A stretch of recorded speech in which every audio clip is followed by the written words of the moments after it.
আসসালামু আলাইকুম। হ্যালো বন্ধুরা, MH medicine and health tips থেকে সবাইকে জানাই স্বাগত। আজকে আপনাদের জানাবো কিডনির সমস্যার লক্ষণ কি।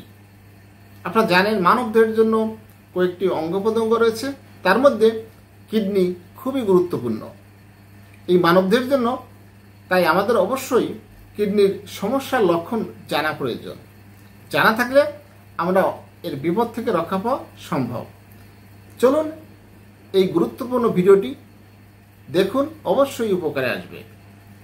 ডায়াবেটিস, উচ্চ রক্তচাপ এবং নেফ্রাইটিস, এই তিনটি রোগের কারণে যদি ডায়াবেটিস নিয়ন্ত্রণ না থাকে, সেই সঙ্গে যদি দীর্ঘদিন ধরে উচ্চ রক্তচাপ অনিয়ন্ত্রিত থাকে, তাহলে সঠিক চিকিৎসার অভাবে দেখা দিতে পারে কিডনির সমস্যা।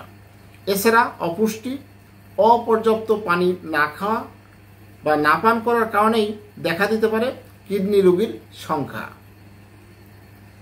কিডনির সমস্যা এবং এর জটিলতা নিয়ে সময়ের সঙ্গে সঙ্গে মানুষের অনেক বিপদ রয়েছে, তাই আমাদের অবশ্যই সচেতন থাকতে হবে। কিডনি রোগকে দুই ভাগে ভাগ করা হয়। একটি অ্যাকিউট কিডনি ইনজুরি, অন্যটি ক্রনিক কিডনি ডিজিজ। হঠাৎ করে আক্রান্ত হলে তাকে অ্যাকিউট বলা হয়।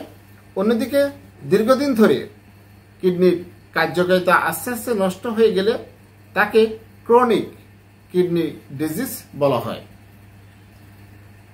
কিডনি রোগে আক্রান্ত হলে বেশ কিছু উপসর্গ বা লক্ষণগুলো শরীরের মধ্যে স্পষ্ট হতে শুরু করে। যেমন 1. প্রস্রাব কম বা বেশি হওয়া কিডনি রোগের একটা প্রাথমিক লক্ষণ। প্রস্রাবের জ্বালাপোড়া। 2 নম্বর, প্রস্রাবের জ্বালাপোড়া অথবা প্রস্রাবের রং পরিবর্তন হয়ে যাওয়া বা ব্যথা অনুভব করা। 3. ঘন ঘন প্রস্রাব বা প্রস্রাবের দুর্গন্ধ হওয়া। 4. কোমরের দুই পাশে বা তলপেটে ব্যথা অনুভব করা। 5. শরীরের বিভিন্ন অংশে পানি জমা বা হাত পা মুখ ফোলা ফোলা ভাব। 6. শরীরের বিভিন্ন অংশে চুলকানি হওয়া। 7.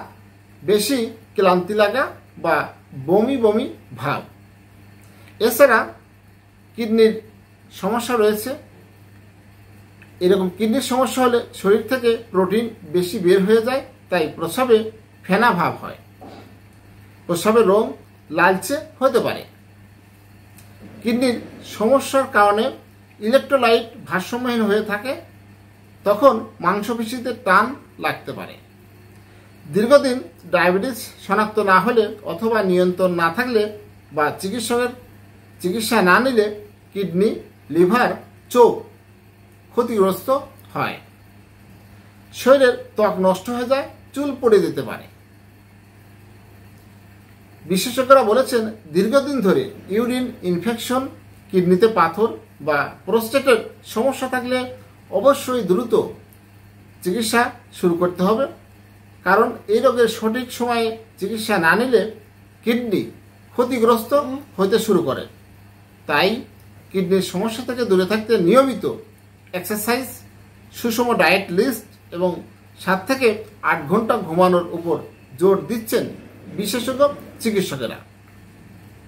হ্যালো বন্ধুরা, আপনাদের কারণ সম্পর্কে জানানোর চেষ্টা করলাম। কিডনি রোগের লক্ষণগুলো কি, তাই অবশ্যই এটি অবহেলা করা উচিত নয়। এরকম সমস্যা দেখা দিলেই একজন বিশেষজ্ঞ চিকিৎসকের পরামর্শ নেবেন। অবশ্যই কিডনি বিশেষজ্ঞ চিকিৎসকের কাছে যাবেন, তার পরামর্শেই অবশ্যই একটা টেস্ট করাবে, তাহলেই আপনি বুঝতে পারবেন যে আপনার কিডনিতে কোনো সমস্যা রয়েছে কিনা। হ্যালো বন্ধুরা, আমার এই ভিডিওটি যদি ভালো লাগে, নতুন কোনো ভিডিও পেতে আমার চ্যানেলটি এখনই সাবস্ক্রাইব করে রাখুন, লাইক, কমেন্ট, শেয়ার করুন। সবাই ভালো থাকবেন। আজকের মতো বিদায় নিচ্ছি। আল্লাহ হাফেজ।